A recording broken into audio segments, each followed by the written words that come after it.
Amadou Bacharou.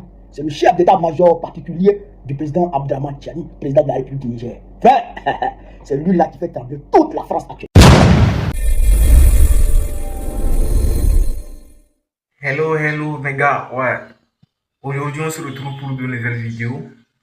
Abonnez-vous, activez la cloche de notification si ce n'est pas encore fait. Ici, on est sur l'actualité Ivoire. Ouais, 100% Ivoire, mais en tout cas, un petit peu aussi de l'extérieur. Disons 90% des actualités Ivoire, mais un petit peu 10% de l'extérieur aussi, car c'est hyper important aussi de savoir ce qui se passe dans le monde. Donc, si vous aimez ce genre de délire, n'hésitez pas à prendre place, c'est gratuit. Abonnez-vous. Vérifiez si la cloche est activée. Si ce n'est pas encore activé, active parce que c'est comme ça que vous recevrez des notifications une fois que je mets en ligne une nouvelle vidéo. Donc c'est hyper important de faire ça. Ouais. J'arrête de blablater, je vous laisse découvrir la vidéo et puis on revient juste après. Ouais. Ici, on est sur Asmo Babi. Ouais.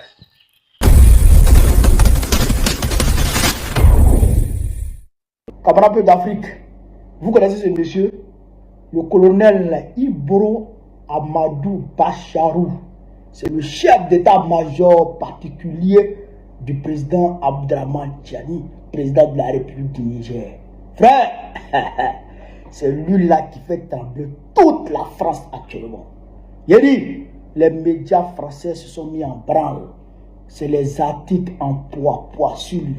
Frère, Macron lui-même, il n'arrive plus à s'asseoir, il n'arrive plus à marcher, il n'arrive plus à rien faire. Il a la tremblote. Vous savez pourquoi il fait trembler la France? Un petit discours de 30 secondes. Frère, on va écouter le colonel et bon, on va décortiquer. Le colonel, frère, on est parti. Sachez-le, on va rentrer en guerre avec la France. Ça, sachez-le. Il ne faut pas tourner autour. On n'est même pas en guerre. C'est maintenant qu'on va en guerre avec la France. Vous savez pourquoi on va en guerre avec la France? Vous ne pouvez pas empêcher à quelqu'un qui boit à manger et vous le mangez devant lui, vous lui dites que vous n'allez pas le manger. La France! La France! La France! Frère, vous avez entendu? Sachez-le, on va rentrer en guerre avec la France. Sachez-le, nous allons rentrer en guerre avec la France. Parce que vous ne pouvez pas manger devant quelqu'un et il voit la nourriture là. Lui, il a envie de manger ça. Il a besoin de manger ça pour vivre. Et puis vous lui dites que tu ne vas pas manger ça ici.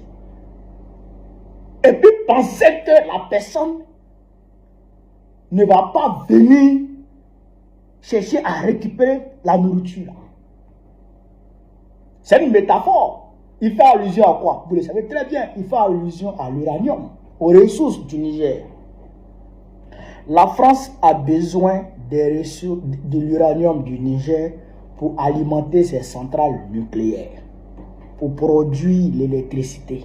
On voit Paris-Ville-Lumière. Paris-Ville-Lumière, ça vient de Arlit. Paris-Ville, ça vient de Agadez. Paris-Ville-Lumière, ça vient du Niger. Vous comprenez? Donc, aujourd'hui, le Niger dit la France ne fait plus partie de l'exploitation de l'uranium au Niger. L'uranium du Niger, la France doit oublier ça. La France doit oublier ça. Or, la France a besoin de ça pour produire de l'électricité chez elle, pour pouvoir alimenter les entreprises, pour pouvoir alimenter les foyers, pour pouvoir alimenter bien d'autres choses. Donc c'est une question existentielle pour la France. Elle a impérativement besoin de l'uranium du Niger pour vivre. Le Niger dit, tu gagnes plus. Si tu veux mourir, il faut mourir, tu gagnes plus. Donc le face à face est dégagé. Le bras de fer est dégagé. La France va toujours vouloir récupérer l'uranium du Niger. Or, pour récupérer l'uranium du Niger, il faut déstabiliser le Niger.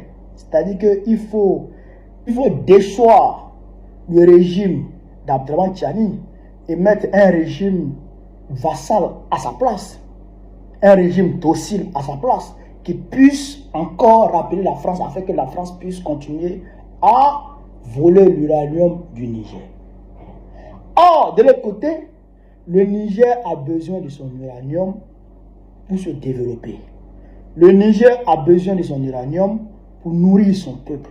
Le Niger a besoin de son uranium pour produire de l'électricité dans son pays, pour le bien-être des citoyens. Vous comprenez? La France a besoin pour vivre, le Niger a besoin pour vivre. Donc forcément, il y aura collision. Forcément, il y aura collision. Forcément, ils vont se rentrer là-dedans. C'est ça qu'il est en train de dire ici. Il y a longtemps, ils auraient dû déclarer ça comme ça.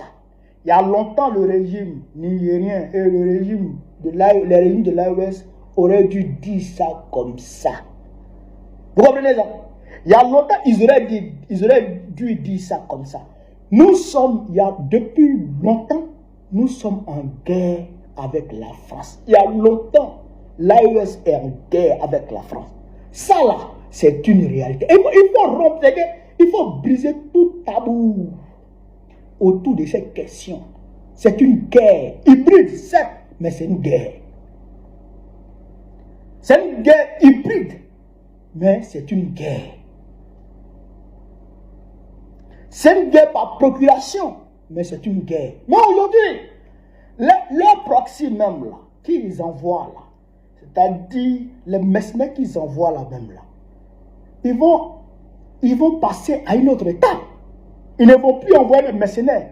Ils vont venir maintenant à visage découvert. Et ce qu'ils sont en train de schématiser actuellement, c'est ce qu'ils sont en train de préparer actuellement dans le noir pour venir contre l'AES. Vous comprenez là? Pour venir contre l'AES. Or, on sait que on peut avoir un dénouement heureux, tranquille, où chaque partie va avoir une part satisfaisante. Vous comprenez ça? On peut avoir un dénouement heureux où chacun va avoir une part satisfaisante. Chacun sera satisfait.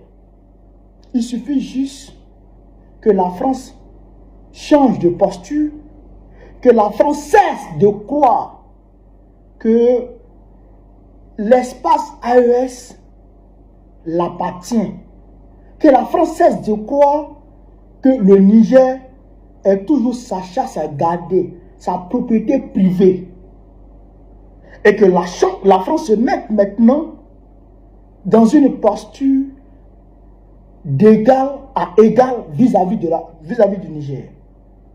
À ce moment, on rebat les cartes et puis on discute.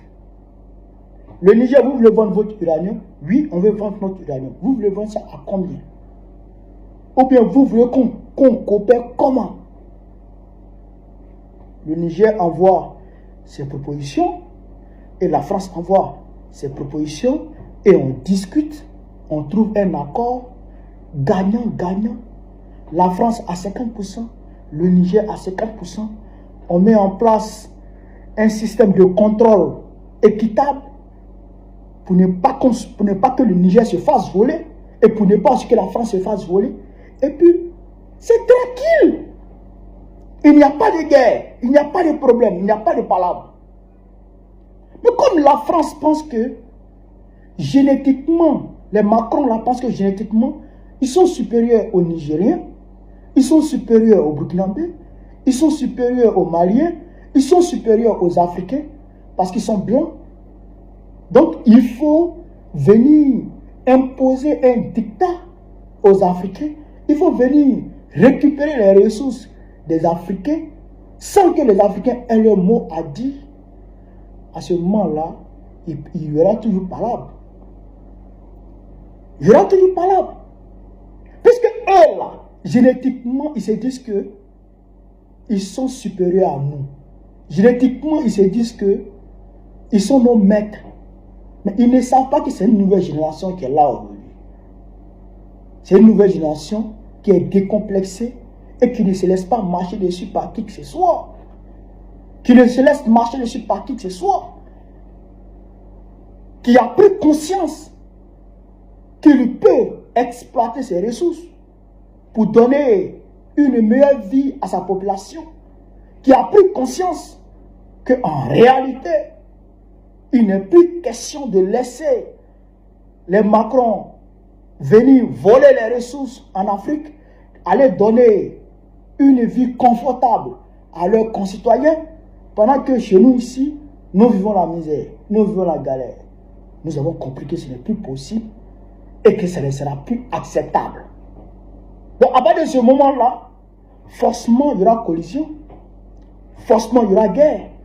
Donc ça, il faut que les gens sachent ça, que la France est en guerre pour recoloniser, pour rebalkaniser, pour revassaliser les pays de l'AES, pour qu'elle puisse en disposer comme bon lui semble, comme un maître du 15e siècle.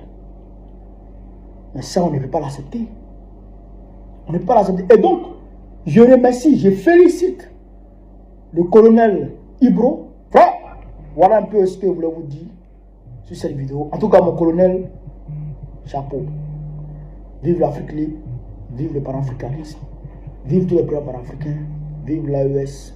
Babou, président de Côte très prochainement. Inch'Allah. On est ensemble, mesdames. Merci.